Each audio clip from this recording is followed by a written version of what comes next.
ये तो आपने सुना ही होगा कि आंखें खोलनी पड़ती है उजाला के लिए, ठीक है। क्या कि आंखें खोलनी पड़ती है उजाला के लिए, सूर्य के निकलने से अंधेरा नहीं जाता। इसका बोलने का मतलब ये है कि आप लोग को जब अपने टारगेट तक पहुंचना है, ठीक है, तो आपको खुद मेहनत करना पड़ेगा, आपको खुद जगना पड़ेगा, खुद बैठना पड़ेगा टाइम दे करके 2 घंटे 4 घंटे जितना हो सके उतना। ऐसा इसलिए करना है आप लोग को क्योंकि आपको अपना भविष्य खुद बनाना है। कोई आकर के दूसरा आपका भविष्य बनाने के लिए एग्ज़ाम हॉल में नहीं बैठेगा, ठीक है। और ये भी सोचो कि आपको बाद में पछताना ना पड़े, इसलिए जितना हो सके उतना मेहनत करो। रिजल्ट जैसा भी आएगा अच्छा आएगा क्योंकि आप लोग तो मेहनत किए रहेंगे, ठीक है। तो इस वीडियो में हम लोग देखने वाले हैं प्री बोर्ड का क्वेश्चन पेपर है। ये बहुत से स्कूलों में दिया जा रहा है, तो मैं सोचा कि आप लोग को इसको प्रोवाइड करूं, ठीक है। ये जो क्वेश्चन पेपर है 2021 की क्वेश्चन पेपर है हम लोग का सोशल साइंस का, ठीक है। तो ये इंपॉर्टेंट क्यों है, हम लोग को इसको देखना क्यों है, ये भी जान लीजिए आप लोग, क्योंकि ये एक नए पैटर्न पे है। हम लोग का जो नया सिलेबस है उसके बेसिस पर है। पिछले साल क्या हुआ था, एग्ज़ाम नहीं हो पाया था लॉकडाउन की वजह से, कोरोना वायरस की वजह से, जिसकी वजह से इस बार एज ए प्री बोर्ड हम लोग के स्कूलों में यही सब क्वेश्चन पेपर प्रोवाइड किया जा रहा है ताकि बच्चे को एकदम से नया ना लगे, नया सिलेबस ना लगे करके इस तरीके का क्वेश्चंस प्रोवाइड किया जा रहा है। तो आप लोग इसको हर एक क्वेश्चन को प्रैक्टिस करके जरूर जाएंगे ताकि आप लोग एग्जाम में बहुत अच्छे से स्कोर कर पाएंगे, है ना। क्योंकि ये न्यू पैटर्न पे आप मॉडल पेपर्स किए हो नहीं किए हो ये मैटर नहीं रखता। आप प्रीवियस ईयर के क्वेश्चन नहीं करते हो तब भी चलेगा, बट इन क्वेश्चन को जरूर देखो क्योंकि ये न्यू पैटर्न पे बना हुआ है, ठीक है। सभी क्वेश्चन को बहुत ध्यान से देखेंगे। इसमें सही विकल्प दिया है प्रश्न पहला, ठीक है। क्या बोल रहा है, कथन दिया हुआ है प्रसार काल में लौह अयस्क का संसाधन नहीं था। उसका कारण लिखा गया है कि प्रसार काल में लौह अयस्क के उपयोग के लिए कोई प्रमाण नहीं मिलते है। तो इसमें 4 ऑप्शन दिया, चारों ऑप्शन में से आपको करेक्ट ऑप्शन टिक करना है, ठीक है। हम लोग आंसर नहीं देखने वाले हैं, क्यों, इसके पीछे एक रीज़न ये भी है कि हम लोग अगर आंसर देखेंगे तो वीडियो बहुत लंबी हो जाएगी। आप लोग को बस क्या करना है, इस वीडियो जहाँ तक चलता है 5 मिनट 6 मिनट 10 मिनट जितने भी मिनट का आप लोग के लिए वीडियो है उतने मिनट में आप लोग का तैयारी हो जाए, रिवीजन हो जाए, मैं ये चाहता हूँ, ठीक है। क्योंकि आप लोग को बहुत दिनों से पढ़ रहे हैं, अब तो एंड टाइम आ गया, हम लोग का लास्ट टाइम आ गया, तो बस रिवीजन करना है। सभी क्वेश्चंस को देखते चलिए, बनेगा कि नहीं बनेगा। तो जो नहीं बनेगा उसको स्क्रीनशॉट करके रखिए और डायरेक्ट क्या कर सकते हैं, उसका प्रैक्टिस करेंगे इस वीडियो के बाद से, ठीक है। वीडियो को अंत तक जरूर देखेंगे क्योंकि मैं बीच बीच में जरूरी चीज़ें मैं भी आप लोग को बता सकता हूँ एज ए क्वेश्चन के अकॉर्डिंग कि क्वेश्चन कैसा है उसको, है ना। तो सभी क्वेश्चन को आप लोग बहुत ध्यान से करेंगे। इसका पीडीएफ की बात करें तो पीडीएफ आप लोग टेलीग्राम से ज्वाइन कर सकते हैं, अदरवाइज आप लोग मुझे डायरेक्ट कॉन्टैक्ट कर सकते हैं, मैं आपको पीडीएफ प्रोवाइड कर दूंगा, ठीक है। आप लोग उसके लिए आप लोग को क्या करना पड़ेगा, आपको व्हाट्सएप ग्रुप ज्वाइन करना पड़ेगा। व्हाट्सएप ग्रुप का लिंक आपको डिस्क्रिप्शन से मिल जाएगा, ठीक है। सभी क्वेश्चंस को आप लोग करेंगे। इसमें देखो क्वेश्चन क्या बोल रहा है, जैविक और क्या जैविक संसाधन किसे कहते हैं, इसमें हम लोग को शब्द सीमा भी ध्यान में रख करके करना है क्योंकि 2-2 नंबर के लिए है तो बहुत ज़्यादा नहीं लिखेंगे हम लोग।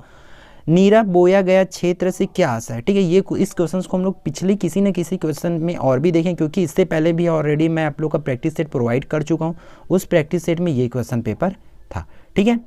तो अगले क्वेश्चन को देख लेते हैं। आपके स्क्रीन पर है क्वेश्चन नंबर 4 जिसमें क्या बोल रहा है, प्रत्यक्ष कर किसे कहते हैं, और 5 में क्या है, हिटलर की विदेश नीति के 2 उद्देश्य लिखे। अगर आप लोग इंग्लिश मीडियम में के से भी हो तब भी आपके लिए इंपॉर्टेंट क्योंकि इसमें इंग्लिश में भी लिखा हुआ है, यही क्वेश्चन पेपर आप लोग को भी मिलेगा। तो यदि आप इंग्लिश मीडियम वाले बच्चे हो तब भी इस वीडियो को अंत तक जरूर देखो, ध्यान से देखो, और अगर नहीं है तो इंग्लिश मीडियम वाले बच्चों तक ये वीडियो जरूर पहुँचाए ताकि उन लोग का बेनिफिट मिल पाए, ठीक है। छठवा बोल रहे हैं कि इंडोनेशिया की स्वतंत्रता का संघर्ष किस देश के विरुद्ध था करके, ठीक। अब अगला देखो, ये निर्देश देख लो, इसमें दिया हुआ है हम लोग का कि प्रश्न नंबर 7 से लेकर 10 तक अति लघु उत्तरीय प्रश्न है, प्रत्येक प्रश्न पर 3 अंक। देखो 3-3 नंबर मिलेगा। तो शब्द सीमा क्या रहेगा, देखो 50 शब्द, मतलब 50 शब्द का मतलब समझ लिया आप लोग कि एक लाइन मतलब 10 शब्द होता है, 2 लाइन मतलब 20 शब्द, इसी तरह हर एक लाइन को 10 शब्द का माना जाता है। तो आप लोग को 50 शब्द लिखना है, तो एटलीस्ट आप लोग 5 से 7 लाइन में इसका आंसर कंप्लीट कर लेंगे। 7 लाइन से ज़्यादा कभी मत करना, कोशिश करना, ठीक है। अब देख लेते सभी क्वेश्चंस को। क्वेश्चन नंबर 7-8 आपकी स्क्रीन पर है, ठीक है। 7 में क्या बोल रहा है, लोकतंत्र में बहुदलीय प्रणाली का क्या महत्व है करके, और क्वेश्चन नंबर 8 बोल रहे हैं कि इंडोनेशिया की स्वतंत्रता में जापान की क्या भूमिका थी उसको हम लोग को लिखना है। फिर देखो ये सभी क्वेश्चंस को मैं इंपॉर्टेंस क्वेश्चन का ऑलरेडी बता चुका हूँ। यदि आप 6 नंबर वाले क्वेश्चन, 5 नंबर वाले क्वेश्चन और 4 नंबर वाले क्वेश्चन देखना चाहते हैं जिससे आप लोग को तैयारी बहुत अच्छे से हो जाए, तो आप लोग वीडियो की डिस्क्रिप्शन से उसका लिंक मिल जाएगा, उन वीडियो को जरूर देखो। अगर तीनों वीडियो को आप लोग देख लेते हैं तो आप लोग का 40 मार्क्स फिक्स हो जाएगा, क्योंकि उन्हीं क्वेश्चंस में से आ सकता है, वो सभी इंपॉर्टेंट क्वेश्चंस है, ठीक है।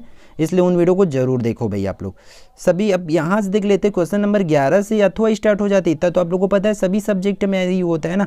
तो संसाधन होते नहीं बनाए जाते, इस कथन को स्पष्ट करना है। इसके अथवा में दिया है कि संसाधन प्रबंधन आवश्यक है, समझाइए या क्यों आवश्यक है। इसी में या तो पूछा जा सकता है उपाय क्या है कर करके, ठीक है।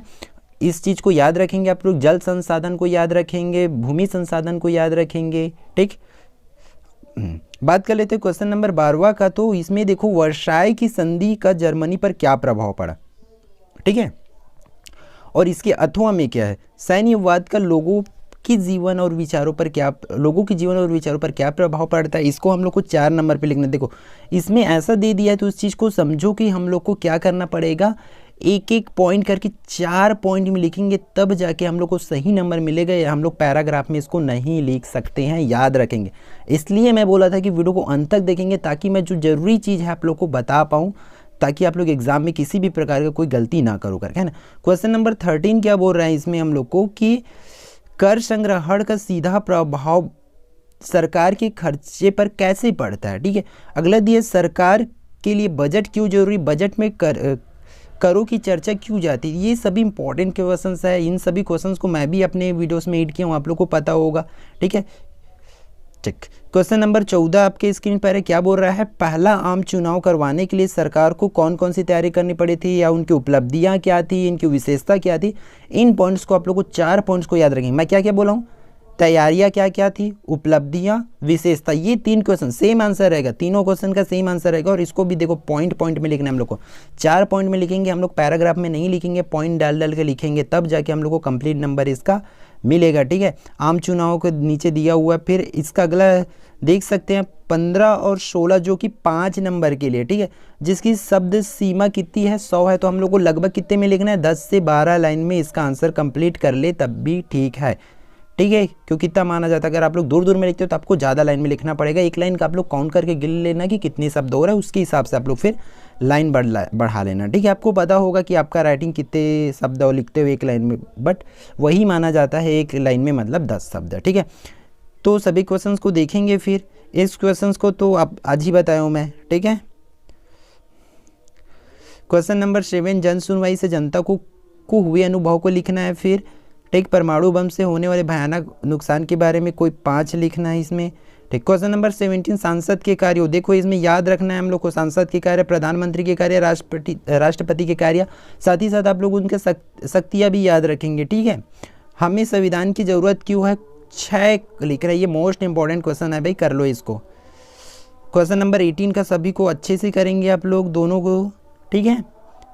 आई होप ये पूरी वीडियो आपके लिए यूजफुल होगा, तो बाकी बच्चों तक भी शेयर जरूर करेंगे। और इसका PDF आप लोग डाउनलोड कर सकते हैं टेलीग्राम से, अदरवाइज आपको ग्रुप से आप लोग कांटेक्ट करेंगे तो वहाँ से मिल जाएगा। क्योंकि मैं आपके लिए जो है चीज़ों को आसान करना चाहता हूँ। एग्ज़ाम का टाइम है, किसी भी तरह से आप लोग को इधर उधर भटकना ना पड़े, आपको आसानी से प्रैक्टिस कर पाओ, ठीक है। तो इतने टाइम में आप लोग का प्रैक्टिस हो गया। देखो कम टाइम में हम लोग सभी क्वेश्चंस को देख लिए, ठीक है। आपको ये सोचना बस कि कौन बना सकता है कौन नहीं बन सकता है। आप लोग वीडियो को रोक करके वीडियो को देखा करें, ठीक है। तो लाइक, सब्सक्राइब और शेयर जरूर करेंगे।